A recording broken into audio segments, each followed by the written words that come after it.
Tapi kan Vespa itu dikenal di masyarakat itu kental dengan mabuk-mabukan, masa depan nggak jelas. Berarti Anda narkoba juga ya waktu itu?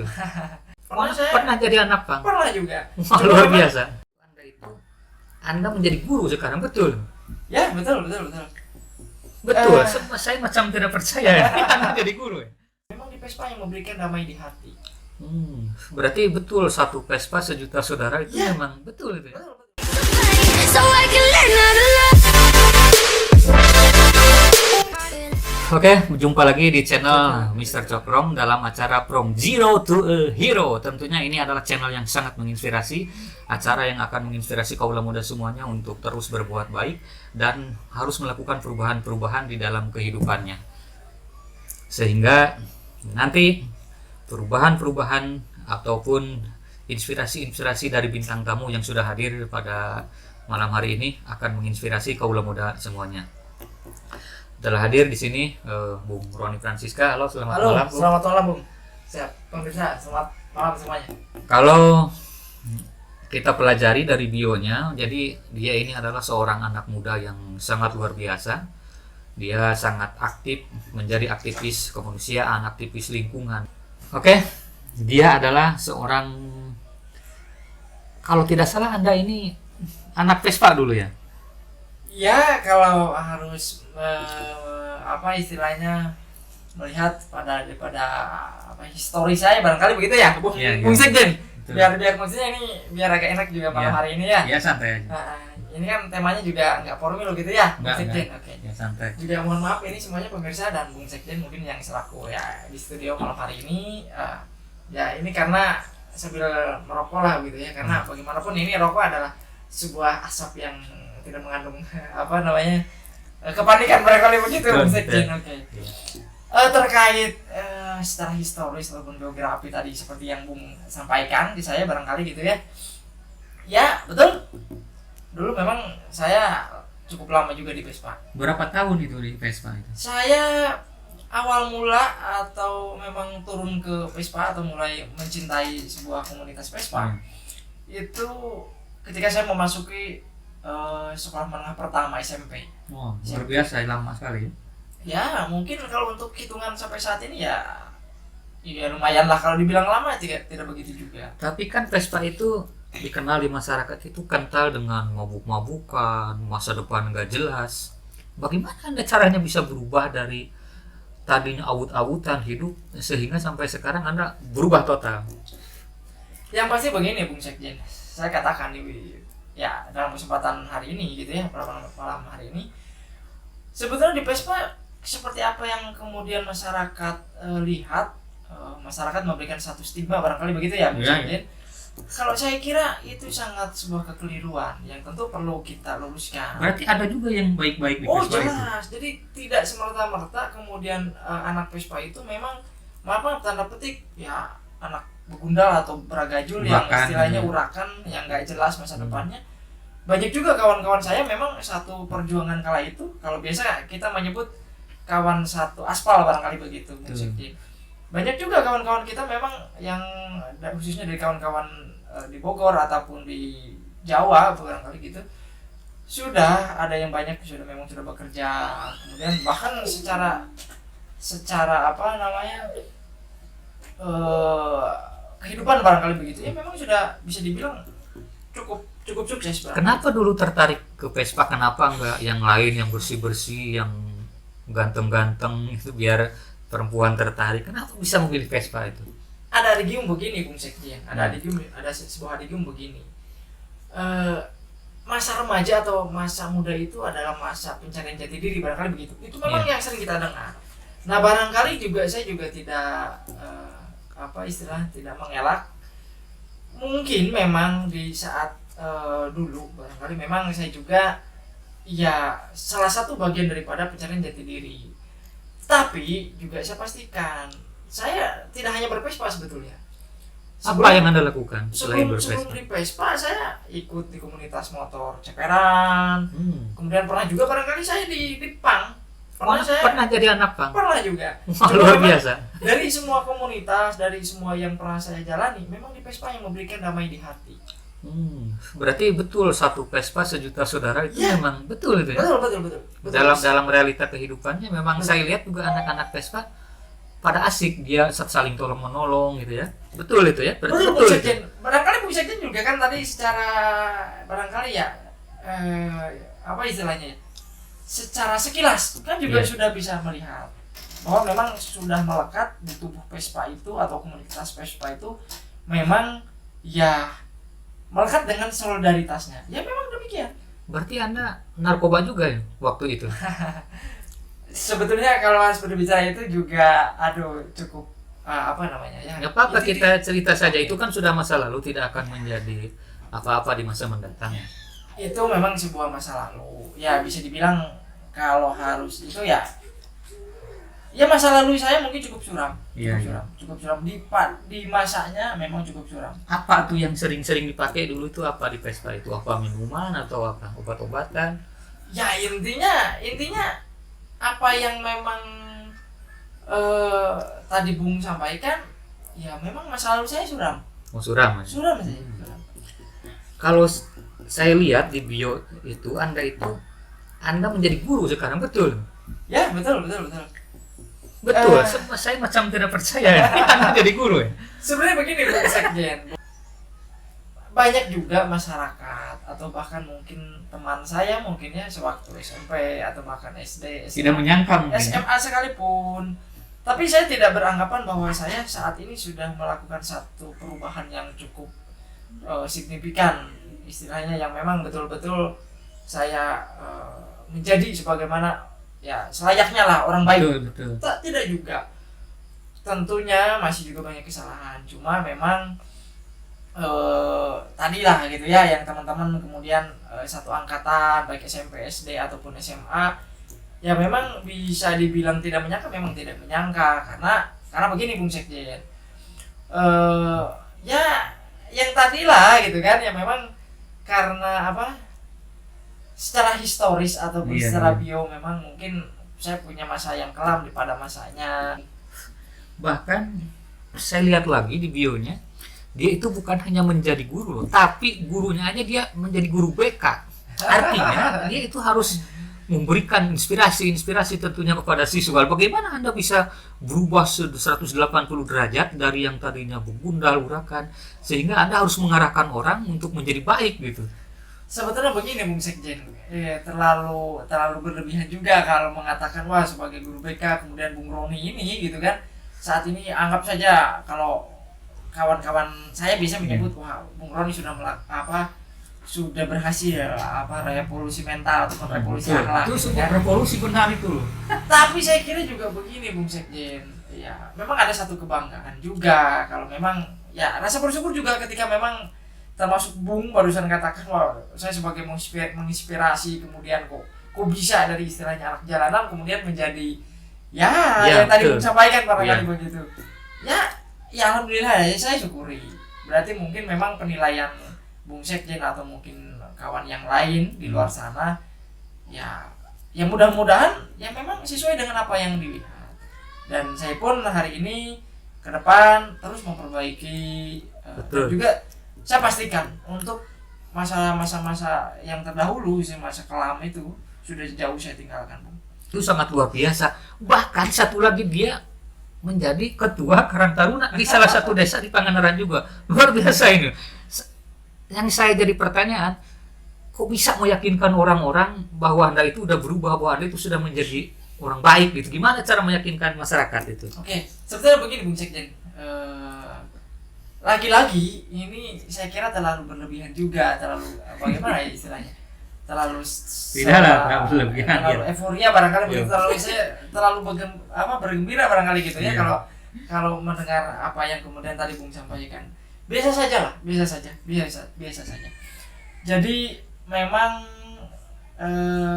sedikitlah barangkali yang dari awal memang secara background ataupun bukan background lah, saya sebut saja track record saya barangkali Bung gitu ya. Tadi Sulit Bung loh juga itu tahu. untuk meyakinkan lingkungan Hmm. bahwa kita udah berubah, kita menjadi baik dari tadinya yang urakan, nampak di masyarakat kan jelas sekali ya kalau anak Vespa itu tidak bisa menyembunyikan identitas. Betul.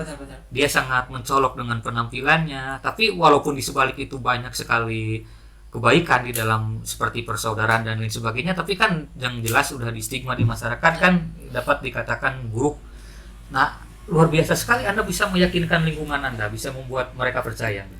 Karena mungkin barangkali begini Bung Sekjen, karena memang saya sudah ditanamkan dalam hati saya gitu.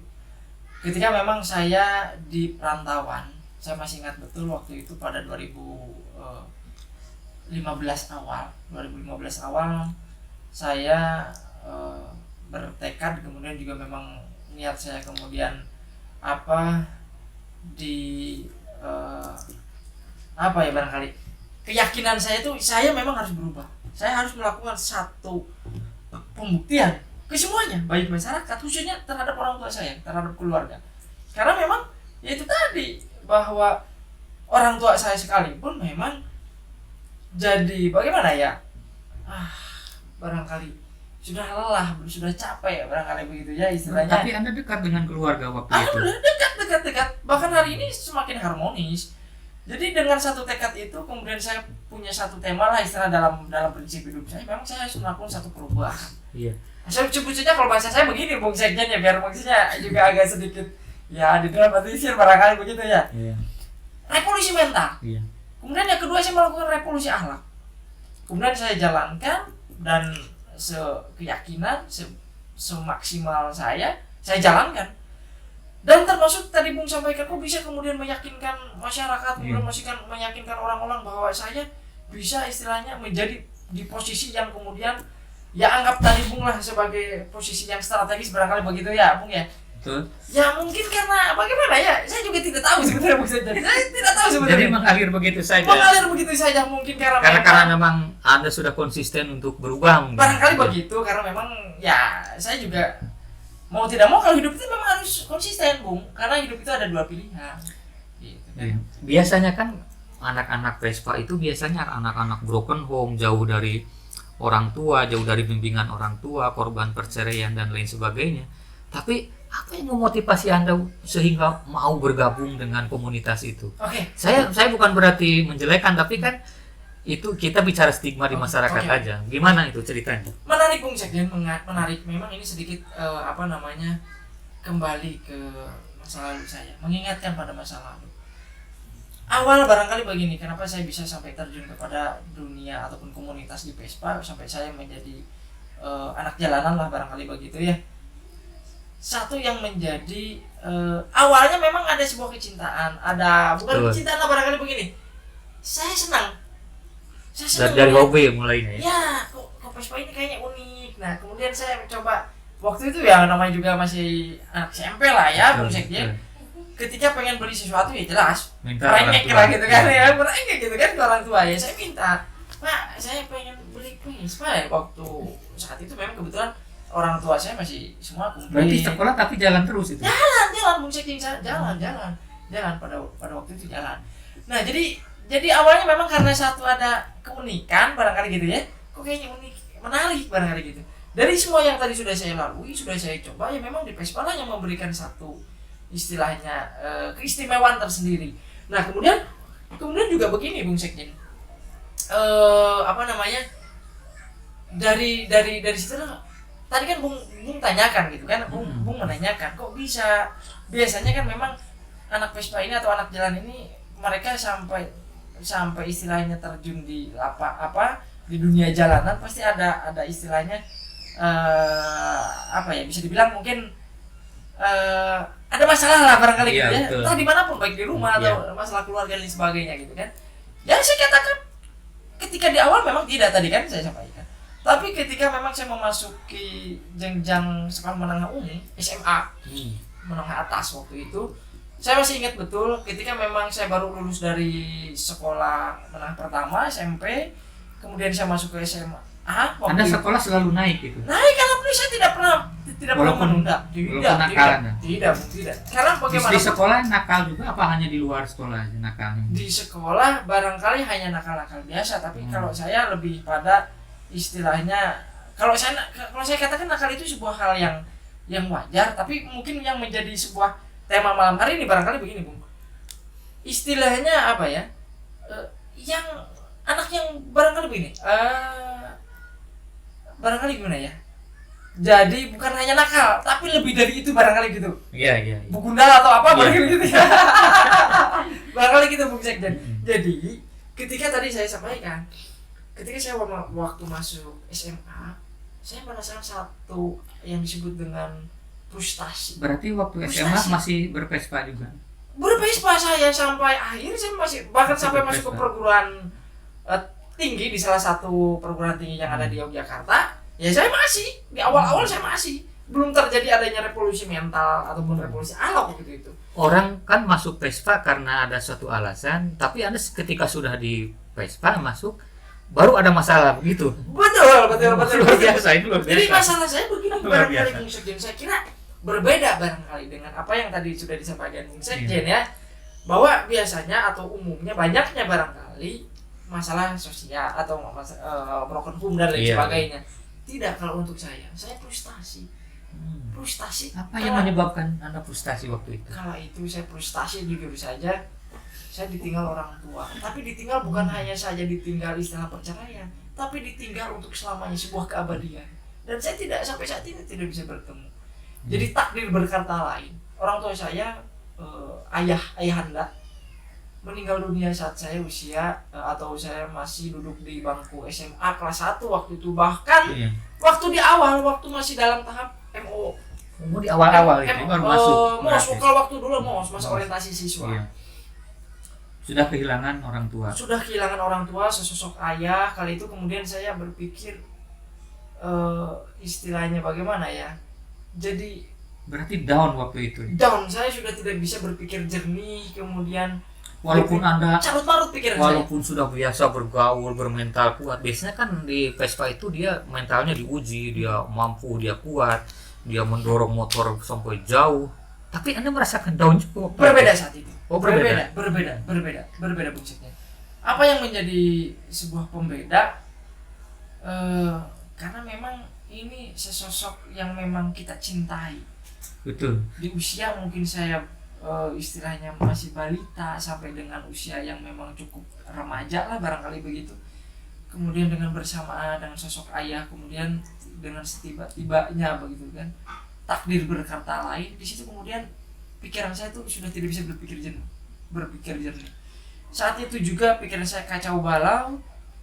Yang ada di benak pikiran saya, ya, saya menghilangkan semua kerinduan, menghilangkan semua kecintaan melalui mengekspresikan dengan Lalu, saya hidup di jalanan. Iya. Apa yang Anda lakukan setelah merasa down dan merasa hancur waktu itu? Berarti bertambah parah situasinya itu. Pertama parah, Berarti Anda semakin memuncak waktu itu emosi. semakin memuncak Bung Sekjen. Jadi sampai waktu itu, sampai yang di titik terparahnya barangkali Bung Sekjennya, ya semoga ini tidak terjadi di semua kalangan anak muda, remaja, khususnya dimanapun barangkali begitu ya. Karena ini satu pengalaman yang saya kira apa ya? Tapi ya bagaimana ya? Menggelitik juga lah barangkali. Iya. Dan mungkin teman-teman di luar sana juga pasti saya yakini mungkin ada yang lebih dari saya juga barangkali, cuma karena berbeda dengan cara penyikapannya mungkin, cuma karena waktu saat itu saya tidak bisa berpikir jernih, sampai saya yang paling di titik terparah begini Bung Sekjen, sampai saya punya pikiran Tuhan yang kemudian saya yakin itu adalah Tuhan saya, yang Menyanyiakan kemudian ya jadi istilahnya mengambil orang yang saya cintai, sampai pada akhirnya saya, Tuhan ini sudah apa ya istilahnya, mengecewakan saya waktu Iya. itu. Jujur saja. Anda benci sekali sama Tuhan waktu itu. Kalau dibilang benci tidak, tapi hanya merasa kekecewaan, Kecewa. Bung Sekjen. Merasa kekecewaan sampai saya ini menguji Betul. keberadaan Tuhan. Sampai saya mau pertanyakan Tuhan, kenapa alasan Anda mengambil orang tua saya, mengambil sosok ayahanda saya, kenapa? Ketika saat itu memang lagi Saya sangat butuh-butuhnya support membutuhkan, termasuk orang tua. jelas support itu dalam semua hal ini barangkali semua bidang, ekonomi dan lain sebagainya, bimbingan gitu kan. Saya jelas-jelas masih sangat membutuhkan sosok seorang ayah. Dan saat itu pun saya sudah tidak merasakan seperti anak-anak yang pada umumnya. Iya. Tapi ibu masih ada waktu itu. Ibu masih ada, alhamdulillah sampai saat ini ya, dan juga mohon doanya pada semuanya termasuk Bung Iya, Sekjen, Bung Cokro ya. Kalau mungkin barangkali Bung Sekjen itu lebih dikenal di dunia apa ya istilahnya, dunia maya barangkali begitu ya Bung Sekjen ya, atau di luar di umum gitu ya, Bung Cokro. Tapi kalau memang saya secara pribadi memanggil lah atau menjuluki Bung Cokro ini Bung Sekjen gitu, biar ya ini kan satu bentuk kedekatan emosional saya terhadap beliau kan. Apa yang dilakukan reaksi orang tua ketika Anda begitu kecewa, begitu terbuang saat itu? Yang dilakukan ibu Anda waktu itu? Ya, mungkin. Jangan dijawab dulu. Oke. Kita akan kembali lagi setelah pariwara, jangan kemana-mana karena kita akan kembali dengan segmen selanjutnya yang tentunya akan lebih menarik dengan menginspirasi.